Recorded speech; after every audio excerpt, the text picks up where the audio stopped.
यदि आपने अभी तक इस चैनल को सब्सक्राइब नहीं किया है तो सब्सक्राइब बटन दबाएं।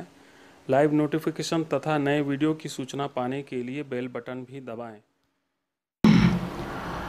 साथियों नमस्कार, DMA India online YouTube channel में आपका हार्दिक स्वागत है। आज हम सरोकार एपिसोड में बातचीत करने जा रहे हैं एपिडेमियोलॉजिस्ट के बारे में, और इस बारे में बातचीत करेंगे हमारे साथी डॉक्टर जितेंद्र सिंगरौल जी। डॉक्टर जितेंद्र सिंगरौल जी, आपका इस कार्यक्रम में हार्दिक स्वागत है। और सबसे पहले मैं यही जानना चाहूँगा कि ये बड़ा एक नया शब्द है एपिडेमियोलॉजिस्ट, तो इसके बारे में थोड़ा सा बताइए कि ये दरअसल है क्या।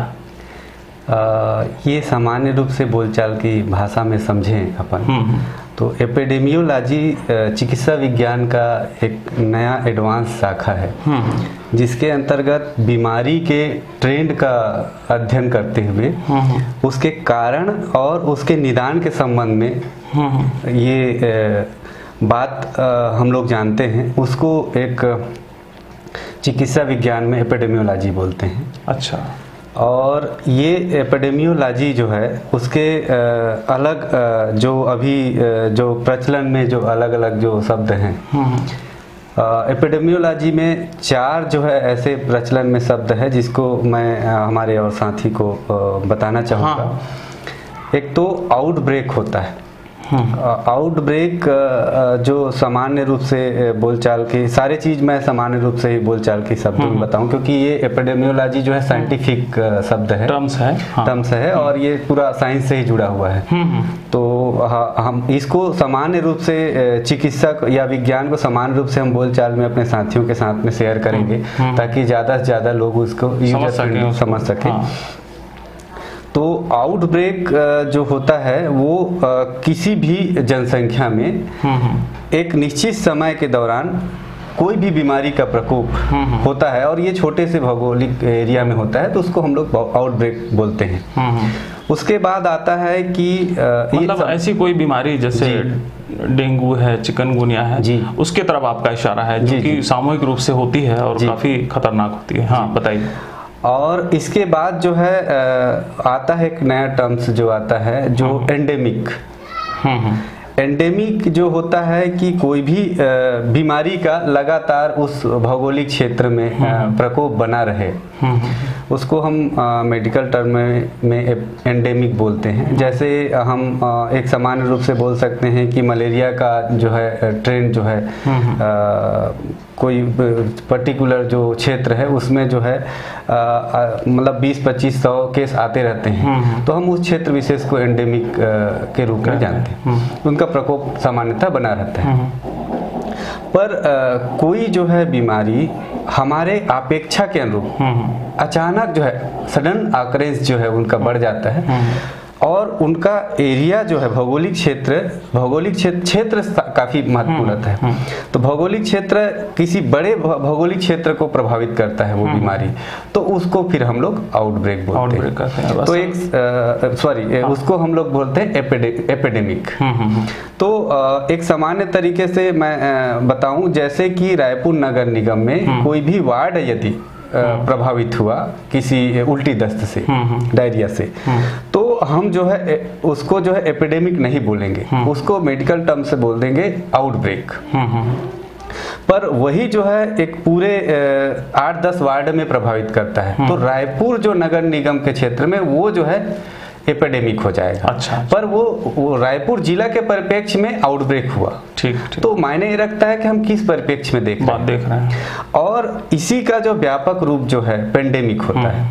पेंडेमिक कोई भी बीमारी का न केवल जो है जियोग्राफिकल भौगोलिक बाउंड्रीज को बल्कि पूरे वाइड स्पेस में होता है, वर्ल्ड वाइड स्पेस में होता है, कि वो जो है न केवल एक देश में बल्कि कई देशों में प्रभावित करता है। ऐसे जो बीमारी के जो प्रकोप है उसको हम जो बोलते हैं पेंडेमिक। तो जैसे अभी जो स्वाइन फ्लू का जो ट्रेंड चल रहा है, स्वाइन फ्लू जो है एक एपिडेमिक नहीं है, पेंडेमिक जो है बीमारी है।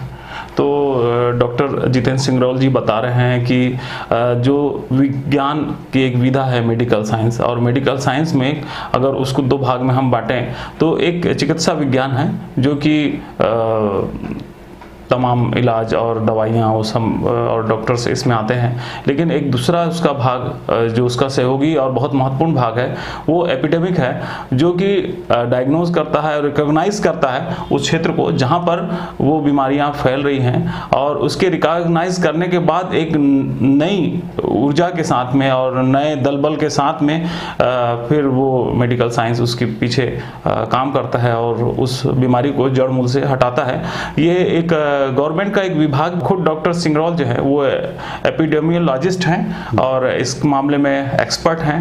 वो खुद भी इन सारे मामलों को देखते हैं और तमाम यूनिवर्सिटीज़ और दूसरे क्षेत्रों में भी ये दखल रखते हैं। कई जगह वो इस मामले में वो सदस्य भी हैं और इनसे हम आगे और भी जानना चाहेंगे कि डॉक्टर साहब, जैसे जो मान लीजिए कि कहीं किसी क्षेत्र में आपने रिकॉग्नाइज कर लिया कि यहाँ पर कालरा या फिर जो चिकनगुनिया या डेंगू कोई बीमारी है, तो आप उसको नोटिफाई करते हैं और इसकी प्रक्रिया थोड़ा सा बताइए, फिर उसके बाद गवर्नमेंट क्या एक्शन लेती है इस मामले में? सबसे पहली बात तो ये है कि कोई भी नई जो बीमारी आती है वो नई बीमारी का एक एपिडेमियोलॉजिकल जो है सर्वे होता है। उस सर्वे में हम लोग ये देखते हैं कि इस जो बीमारी का फैलाव कितने जो लोग हैं, कितने भौगोलिक एरिया, कितने लोग इफेक्ट हुए हैं, वो सारे चीज़ निर्भर करता है। तो मैं इसके पहले हमारे साथियों को ये बता दूं कि एक चिकित्सक और एक एपिडेमियोलॉजिस्ट में क्या अंतर रहता है। चिकित्सक के पास कोई भी मरीज इलाज के लिए आता है तो उनका इंटेंशन ये रहता है कि उस मरीज को वो कैसे ठीक करें। उसका इंटेंशन ये उनके पास रहता है कि मरीज को कैसे इलाज करके उनको ठीक किया जाए। पर एज ए एपिडेमियोलॉजिस्ट यदि उनके पास कोई केसेस आता है तो उनके लिए अलार्मिंग कंडीशन होता है कि ये केस जो है कैसे हुआ, कब से हुआ, कितने लोग प्रभावित हुए और इसको कैसे जो है अपन जो है इसको कंट्रोल कर सकते हैं। अच्छा। तो ये जो है एपिडेमियोलॉजिस्ट का जो व्यू रहता है वो जो है इस बीमारी के पूरे जो है कारण को समझते हुए उसके आगे के कंट्रोल मेजर्स को देखते हुए उसको किया जाता है। तो कोई भी नई बीमारी है उसको जो है साइंटिफिक मतलब उसका इन्वेस्टिगेशन होता है। अच्छा। उसमें जिस प्रकार के जो बीमारी थे उस प्रकार से जो है मेडिकल टीम्स होते हैं जिसमें एपिडेमियोलॉजिस्ट कन्वेनर के रूप में काम करते हैं। तो यदि कोई बच्चे, छोटे बच्चे से संबंधित बीमारी है तो पीडियाट्रिशियन उस दल के जो सदस्य रहेंगे वो उस पर एक्शन, नहीं उसके सदस्य एक्सपर्ट जो टीम बनती है, रैपिड रिस्पांस टीम जो बनती है गवर्नमेंट में, जो कोई भी बीमारी का रिपोर्ट जैसे होता है तो वो टीम जो है तत्काल जो है एक्शन में आती है और वो जा करके वहाँ पर उसके कारण को समझते हैं और समझ करके और उसका जो है इन्वेस्टिगेशन करने के पश्चात जो है उसमें एक माइक्रोबायोलॉजिस्ट होते हैं जो उनके सारे जो टेस्ट हैं वो उसको पैथोलॉजिस्ट भी उसके मेंबर्स होते हैं। और जैसे कोई पशु से संबंधित जो भी बीमारी हुआ तो पशु से संबंधित चिकित्सक डॉक्टर्स रहेंगे। इस प्रकार से एक कंपोजिशन ऑफ टीम जो है रैपिड रिस्पांस टीम होता है, उसके द्वारा इन्वेस्टिगेशन करने के पश्चात ये रिपोर्ट जो है रिपोर्ट के लिए संबंधित जो इंस्टीट्यूट में जाते हैं वहाँ से रिपोर्ट कंफर्मेशन होता है। कंफर्मेशन के बाद यदि कोई बीमारी नया है तो उसको नया बीमारी है तो उसको जो है डिस्ट्रिक्ट जो अथॉरिटी है, जो चीफ मेडिकल हेल्थ ऑफिसर जो रहते हैं उसके थ्रू जो है संबंधित विभाग को, डायरेक्टरेट को भेजा जाता है। और यदि वो बीमारी जो है नए पाए जाते हैं तो उसका प्रॉपर जो है स्टेट गवर्नमेंट से नोटिफिकेशन होता है। नोटिफिकेशन होने का मतलब ये होता है कि उस बीमारी का ट्रीटमेंट जो है संबंधित जो चिकित्सक हैं उसको ट्रीटमेंट प्रोटोकॉल में शामिल करते हुए उसको जो है आगे इलाज के लिए उसको बढ़ाते हैं। तो जैसे ये जो डिपार्टमेंट है ये मेरा ख्याल है कि ये चिकित्सा डिपार्टमेंट में ही आता होगा। और क्या ये इसका कोई सेंट्रल गवर्नमेंट का भी अलग से डिपार्टमेंट है या सब राज्यों में भी इस प्रकार का कोई डिपार्टमेंट होगा क्या एपिडेमियोलॉजिस्ट के संबंध में? बिल्कुल, ये जो है एपिडेमियोलॉजी का जो है एक IDSP करके हर एक जिले में इसका यूनिट होता है। अच्छा। उस यूनिट में स्पेशली इसके लिए सर्विलेंस के लिए व्यवस्था है। हमारे जो भारत में पब्लिक हेल्थ को लेकर के काफ़ी जो है उस दिशा में काफ़ी अवेयरनेस की ज़रूरत है। विदेशों में पब्लिक हेल्थ को जो है काफ़ी वेटेज दिया जाता है और सर्विलेंस जो है पब्लिक हेल्थ का बैकबोन माना जाता है। तो संक्षेप में मैं ये कहूँ कि कोई भी बीमारी जब तक के हमारे लोगों को ये पता न रहे कि किस बीमारी का ट्रेंड कब कब होता है और उसका कैसे अपन लोग उसको कंट्रोल कर सकते हैं, ट्रेंड जो है जब तक नहीं पता रहे तब तक के हम उसका प्लानिंग जो है प्रॉपर प्लानिंग नहीं बना पाएंगे, उसको जड़ से उखाड़ने का जो प्लान है वो। तो अभी वर्तमान में जो हेल्थ डिपार्टमेंट का रोल है कि कितने मतलब अपन जो है हार्डवेयर पार्ट में जो है ज़्यादा केंद्रित है, जैसे कि हॉस्पिटल बनाने का काम, डॉक्टर्स और इंस्ट्रूमेंट वगैरह, पर जो है सर्विलेंस जो सिस्टम है वो सॉफ्टवेयर वाला पार्ट है। अच्छा। ये जो है जब तक के सर्विलेंस सिस्टम प्रॉपर नहीं होगा हम जो है किसी बीमारी को बेहतर तरीके से कंट्रोल करने के लिए, अभी तो हम ये हो रहा है कि कोई जब प्यास लगी तो कुआं खोदे और उसके बाद आगे बढ़े, फिर अगले साल ये पूरा प्लान से होता है जी। और ये मेरा ख्याल है कि ये प्लान थोड़ा लंबा होता होगा, 2 साल 4 साल उस हिसाब से होता होगा प्लान। मेडिकल साइंस में सबसे महत्वपूर्ण बात ये होता है कि कोई भी चीज़ जो है बिना साइंटिफिक और बिना यदि प्रॉपर प्लान के साथ करेंगे तो उसका हम सही तरीके से मैनेजमेंट नहीं कर पाएंगे। तो इसमें गवर्नमेंट को विशेष करके इस दिशा में बहुत ज़्यादा प्रयास करने, विशेष करके हमारे जैसे देशों में जहाँ पर कोई भी जो बीमारी है वो बहुत जल्दी स्प्रेड होता है, क्योंकि यहाँ पर हाइजीनिक कंडीशंस और जो अपने जो गरीबी है और अन्य जो है वातावरण है, ये जो बीमारी जो डिजीज होते हैं उसके फैलने के लिए ज़्यादा मतलब स्पेस देते हैं। अच्छा। तो यहाँ पर इस प्रकार से सर्विलेंस को और उसके साथ साथ उसके जो डिजीज ट्रेंड को अध्ययन करके, जैसे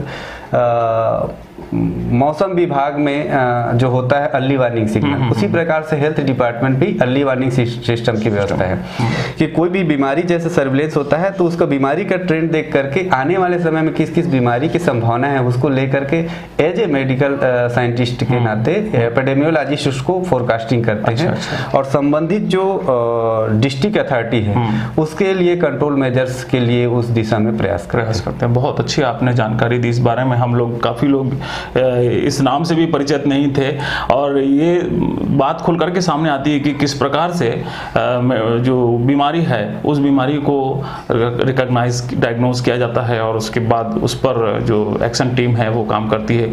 और डॉक्टर साहब, ये तो एक नई बात आपने बताई और काफ़ी अच्छी जानकारी आपने हमारे दर्शकों को दी। तो मैं ये जानना चाहूँगा कि कुछ लोग जो इस लाइन में काम कर रहे हैं या ऐसे भी लोग हैं जो कि इसे अपना करियर के रूप में भी लेना चाहते हैं, तो उनको क्या करना चाहिए? देखिए, सबसे पहली बात यह है कि मैं अपने साथियों को बता दूं कि ये भ्रम में कई लोगों को सामने है कि एपिडेमियोलॉजी जो है मेडिको से रिलेटेड व्यक्ति कर सकते हैं, नॉन मेडिको भी कर सकते हैं। अच्छा। इसके लिए सिंपल सी ग्रेजुएशन के बाद आप जो है पीजी करने के लिए जैसे करते उसी प्रकार से MPH होता है, मास्टर ऑफ पब्लिक हेल्थ। उसमें जाने के बाद उसका एक स्पेशल विंग भी होता है, यदि MPH कर रहे हैं तो एपिडेमियोलॉजी में भी कर सकते हैं।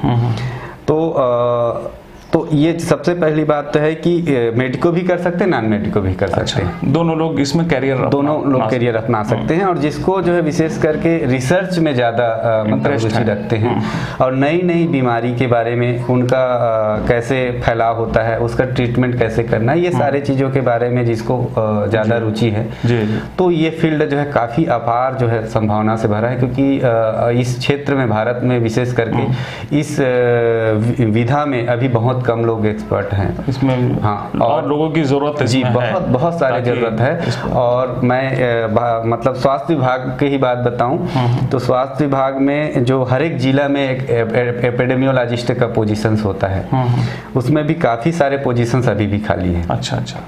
और उसके अलावा भी हर एक इंस्टीट्यूट जो हेल्थ इंस्टीट्यूट होते हैं उसमें स्पेशल ये जस्ट मतलब इसका पोजीशंस रहते हैं। और ये एक अलग प्रकार की विधा है जिसमें हम जो है लगातार कोई भी चीज़ों को वॉच करते हैं और आने वाले समय में क्या क्या चीज़ संभावना है उसका फोरकास्टिंग करते हैं। बहुत बढ़िया जानकारी दी और भविष्य में भी हम आपसे ऐसी कुछ विषयों को लेकर के आपसे जानकारी लेते रहेंगे। और आपका बहुत बहुत धन्यवाद कि आपने एक अच्छी जानकारी हमारे दर्शकों को दी। और साथियों धन्यवाद आपका भी कि आपने इस वीडियो को ध्यान से देखा। अगर इस चैनल में आप नए आए हैं तो सब्सक्राइब जरूर कीजिए, लाइक कीजिए, शेयर कीजिए और अपने दोस्तों रिश्तेदारों को भी बताएं। और शेयर तो जरूर कीजिए क्योंकि एक वैज्ञानिक विषयों को हम लेकर के आते हैं और नई नई बातों से आपको अवगत कराते रहते हैं। तो ज़्यादा से ज़्यादा लोगों तक पहुँचे ताकि एक विज्ञान सम्मत देश निर्माण में हम एक अपनी छोटी सी भूमिका निभा सकें। और अगली बार हम फिर किसी खास मुद्दे को लेकर के सरोकार के इस खास एपिसोड में आपसे बातचीत करेंगे। तब तक के लिए बहुत बहुत धन्यवाद। नमस्कार।